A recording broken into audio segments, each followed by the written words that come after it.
প্রিয় ছাত্রছাত্রীরা, আজকে আমি তোমাদেরকে এই ভিডিওর মাধ্যমে ক্লাস 6 এর পরিবেশ ও বিজ্ঞানের যে সমস্ত প্রশ্নগুলো দেওয়া আছে 2026 সালের আইএমআরইন প্রশ্নবিচিত্রা সেকেন্ড সামেটিভের জন্য অর্থাৎ দ্বিতীয় পর্যায়কারী মূল্যায়নের জন্য পরিবেশ ও বিজ্ঞানে দেখো স্কুল নম্বর 4 পেজ নম্বর 213, সেখানে যে সমস্ত প্রশ্নগুলো দেওয়া আছে সমস্ত প্রশ্নের উত্তর আমরা আলোচনা করবো আজকে এই ভিডিওর মাধ্যমে। তোমরা ভিডিওটা শুরু থেকে শেষ অবধি অবশ্যই দেখবে এবং চ্যানেলে যদি নতুন হয়ে থাকে অবশ্যই তোমরা চ্যানেলটাকে সাবস্ক্রাইব করে রাখবে পরবর্তী যে স্কুলগুলো আছে সেগুলোর প্রশ্নোত্তর পাওয়ার জন্য।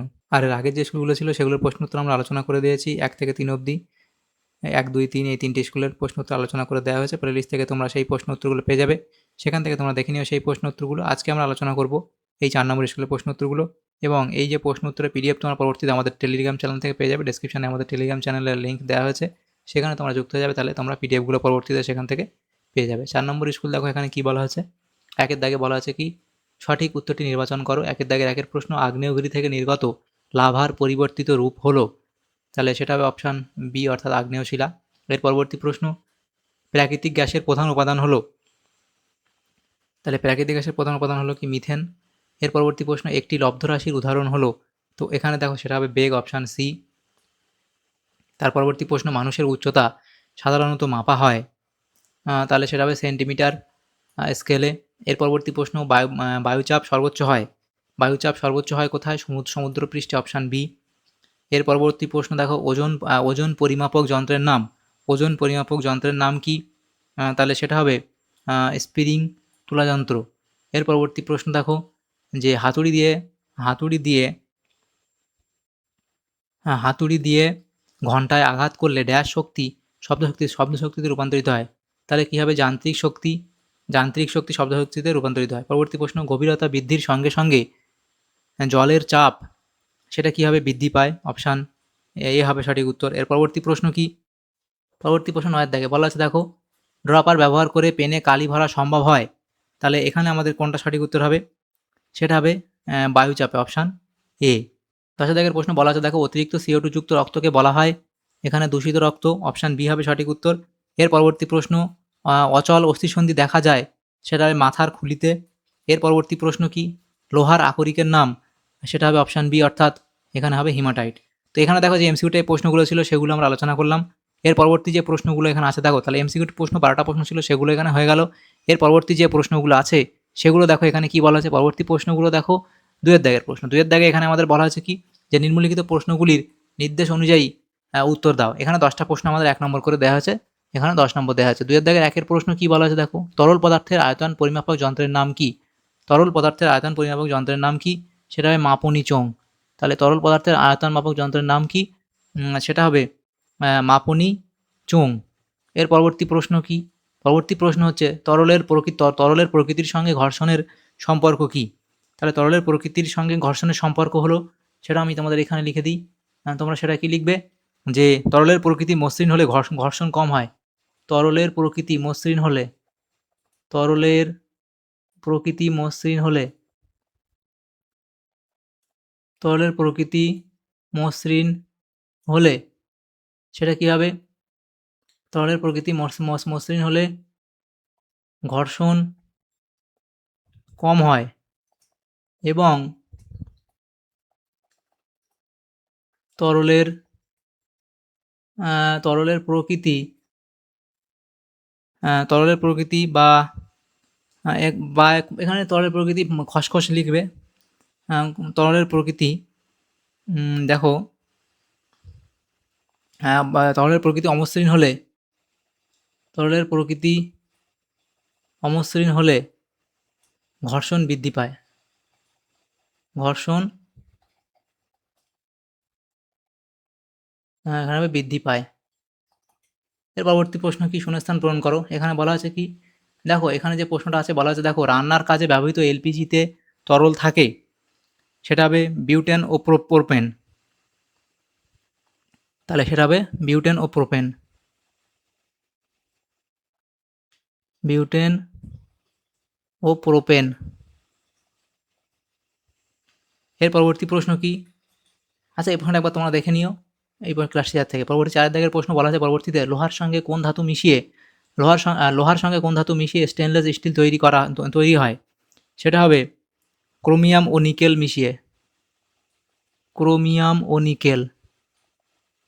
ক্রোমিয়াম ও নিকেল মিশিয়ে। এর পরবর্তী প্রশ্ন, এসআই তড়িৎ প্রবাহের এককের নাম কি? তাহলে সেটা কি হবে? এটা হবে অ্যাম্পিয়ার। সেটা হবে অ্যাম্পিয়ার। তারপরে আছে কি, স্পর্শহীন বলের নাম লেখো। স্পর্শহীন বলের নাম লেখো। সেটা হবে মহাকর্ষ বল বা চৌম্বক বল। মহাকর্ষ বল বা চৌম্বক বল। এর পরবর্তী প্রশ্ন, শূন্যস্থান পূরণ করো। একক ক্ষেত্রফলের উপর প্রযুক্ত বল হলো, সেটা কি হবে? চাপ। এর পরবর্তী যে প্রশ্ন এখানে কি? পরবর্তী প্রশ্ন এখানে বলা হয়েছে, দেখো পরবর্তী প্রশ্ন হচ্ছে এখানে পরবর্তী প্রশ্ন বলা হয়েছে, মানবদেহে কোন রক্তকণিকাকে দেহের পাহারাদার বলে? সেটা হবে শ্বেত রক্তকণিকা। শ্বেত রক্তকণিকা। শ্বেত রক্তকণিকা। এর পরবর্তী প্রশ্ন বলা হয়েছে, দেখো যে হৃৎপিণ্ডের স্পন্দন স্বাভাবিক করার জন্য কোন যন্ত্র বসানো হয়? তাহলে সেটা হবে পেসমেকার। এটা হবে পেসমেকার। আচ্ছা, এটা তোমাদের ঠিক করে লিখি, পেসমেকার। এটা হবে পেসমেকার। এর পরবর্তী প্রশ্ন, লালায় অবস্থিত কোন রাসায়নিক পদার্থ খাবারে মিশে থাকা জীবাণু ধ্বংস করে? সেটা হবে লাইসোজাইম। লাইসোজাইম। তাহলে এগুলো হলো। এর পরবর্তী প্রশ্ন কি? দেখো, দিনের দাগে একটি বা দুটি বাক্যে উত্তর দাও। তো এখানে যে প্রশ্নগুলো আছে এগুলো আমরা নেক্সট পেজে আলোচনা করবো। এগুলো 2 নম্বর করে দেওয়া হয়েছে প্রশ্নগুলো। 5টা প্রশ্ন উত্তর করতে হবে, 6টা প্রশ্ন আছে, আমরা 6টা প্রশ্ন আমরা আলোচনা করবো আজকে এই ভিডিওর মাধ্যমে। তো দেখো, এখানে প্রথম দিনের দাগের একে কী বলা হয়েছে, যে আকরিক বা ওর কাকে বলে, উদাহরণ দাও। তো উদাহরণ তোমরা দেবে। এর পরবর্তী প্রশ্ন, দৌড় প্রতিযোগিতায় প্রতিযোগী দৌড় শেষ করার সময় মাপার জন্য কোন যন্ত্র ব্যবহার করা হয়? এটা লিখবে। পরবর্তী প্রশ্ন, বল কাকে বলে? বাম ফুসফুস ও ডান ফুসফুসে কয়টি করে খণ্ড থাকে? তাহলে সেটা লিখবে। তারপরে আছে, দেখো নদীতে বাঁধের তলদেশ চওড়া হওয়ার কারণ কি? মানবদেহে দুটি, তাহলে এ অবধি লিখবে। পরবর্তী প্রশ্ন, মানবদেহে দুটি শ্বাসপেশির নাম লেখো। তাহলে মানবদেহে দুটি শ্বাসপেশির নাম তোমরা লিখবে। এর পরবর্তী যে প্রশ্ন এখানে আছে, দেখো কি বলা হয়েছে। পরবর্তী প্রশ্ন হচ্ছে 4 দাগের, সংক্ষিপ্ত উত্তর দাও যে কোনো 6টি। প্রথম প্রশ্ন কি?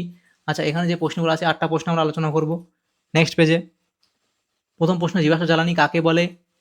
তাহলে জীবাশ্ম জ্বালানি কাকে বলে সেটা অবধি লিখবে। তারপরে আছে, দেখো জীবাশ্ম জ্বালানির নাম ও ব্যবহার লেখো। তাহলে জীবাশ্ম জ্বালানির নাম লিখবে, তার ব্যবহার লিখবে। পরবর্তী প্রশ্ন, ফিতে বা স্কেল দিয়ে দৈর্ঘ্য না মেপে যদি হাত দিয়ে দৈর্ঘ্য মাপি কী সমস্যা হবে বলে তোমার মনে হয়? তাহলে সেই সমস্যাটা তোমার এই অবধি লিখবে। পরবর্তী প্রশ্ন, দুটি পরিমাপযোগ্য রাশির নাম লেখো। তার পরবর্তী প্রশ্ন কি, খাদ্য শৃঙ্খল কাকে বলে সেটা লিখবে। উদাহরণ তোমরা দেবে, খাদ্য শৃঙ্খলের উদাহরণ তোমরা দেবে। এর পরবর্তী প্রশ্ন কি? সেটা বলা হয়েছে, একটি জাহাজ পরীক্ষার সাহায্যে দেখাও যে একটি সহজ পরীক্ষার সাহায্যে দেখাও যে জলের গভীরতা বাড়লে চাপ বাড়ে। এখানে উল্লেখ করা উপকরণগুলির সাহায্য নিতে পারো। দেখো, জলের বোতল এবং জল আর পেরেক। তাহলে দেখো এখানে যে প্রশ্নগুলো আছে সেগুলো তোমরা এখানে লিখবে। এখানে তোমরা এই যে গ্রুপ বলা আছে, দেখো যে পরীক্ষা কি বলা আছে, একটি প্লাস্টিকের জলের বোতল নিয়ে তার গায়ের ওপর থেকে নিচে পর্যন্ত সোজা লাইনে 3টি ছিদ্র করা হলো। তাহলে দেখো এখানে জলের বোতল, তারপরে জল এবং পেরেকের সাহায্যে সেই ছিদ্রগুলো করা হবে। এখানে দেখো সেটা তোমরা এখানে অবধি লিখবে। এর পরবর্তী প্রশ্ন কি? যে রক্তকণিকা কত প্রকার ও কি কি? রক্ত এখানে দেখো রক্তকণিকা কত প্রকার ও কি কি? কোন ধমনী দূষিত রক্ত এবং কোন শিরা বিশুদ্ধ রক্ত পরিবহন করে? দেখো রক্তকণিকা তাহলে কত প্রকার সেটা তোমরা অবধি লিখবে। এবং যে দেখো এখানে কি, কোন ধমনী দূষিত রক্ত এবং কোন শিরা বিশুদ্ধ রক্ত পরিবহন করে? তো দেখো এখানে তোমরা লিখবে কি, যে ফুসফুসীয় কোন ধমনী দূষিত রক্ত? তাহলে ফুসফুসীয় ধমনী দূষিত রক্ত এবং কোন শিরা বিশুদ্ধ রক্ত পরিবহন করে? তাহলে সেটা হচ্ছে ফুসফুসীয় শিরা বিশুদ্ধ রক্ত পরিবহন করে। তার পরবর্তী প্রশ্ন দেখো বলা হয়েছে, বাম স্তম্ভের সঙ্গে ডান স্তম্ভ মেলাতে বলা হয়েছে। তো এখানে দেখো যে প্রশ্নগুলো আছে, টিকা সেটা আমাদের কার সাথে মিলবে? এই 3-এর সাথে মিলবে হাম। এবং অস্থিসন্ধি এটা আমাদের মিলবে 1-এর সাথে, যে লিগামেন্ট এবং বামনত্ব সেটা মিলবে ডোয়ারফিজাম। তো এগুলো বাম স্তম্ভ ডান স্তম্ভ তোমরা এভাবে মিলিয়ে নেবে। এর পরবর্তী যে প্রশ্নগুলো আছে দেখো সেটা বলা হয়েছে, 7 দাগের বলা হয়েছে কি, প্রদত্ত ঘটনাগুলিতে কোন কোন শক্তিতে পরিবর্তিত হচ্ছে লেখো। এ বলা আছে কয়লা পোড়ানো হলো, তাহলে সেখানে রাসায়নিক শক্তি তাপ শক্তিতে রূপান্তরিত হচ্ছে। বি বলা হচ্ছে ক্লাসরুমে ফ্যান চালানো হলো, তাহলে তড়িৎ শক্তি যান্ত্রিক শক্তিতে রূপান্তরিত হচ্ছে। এবং তুমি হাততালি দিচ্ছ, সেখানে যান্ত্রিক শক্তি থেকে শব্দশক্তিতে পরিবর্তিত হচ্ছে। তাহলে দেখো আমাদের এখানে যে প্রশ্নগুলো ছিল 4 নম্বর স্কুলে পরিবেশের ক্লাস 6 এর সমস্ত প্রশ্নের উত্তর আমরা আলোচনা করলাম আমরা আজকে এই ভিডিওর মাধ্যমে পরিবেশ ও বিজ্ঞানের। তোমাদের যদি সামান্যতম উপকার এসে থাকে ভিডিওটা অবশ্যই লাইক করবে এবং বেশি বেশি করে বন্ধুদের সাথে শেয়ার করবে। আর পরবর্তী যে স্কুলগুলো আছে সেগুলোর প্রশ্ন উত্তর পাওয়ার জন্য অবশ্যই তোমরা আমাদের চ্যানেলটাকে সাবস্ক্রাইব করে রাখবে এবং পিডিএফগুলো পাওয়ার জন্য তোমরা আমাদের টেলিগ্রাম চ্যানেলে যুক্ত হয়ে যাবে, তাহলে পরবর্তীতে তোমরা পিডিএফগুলো সেখান থেকে পেয়ে যাবে। Thank you, thanks for watching.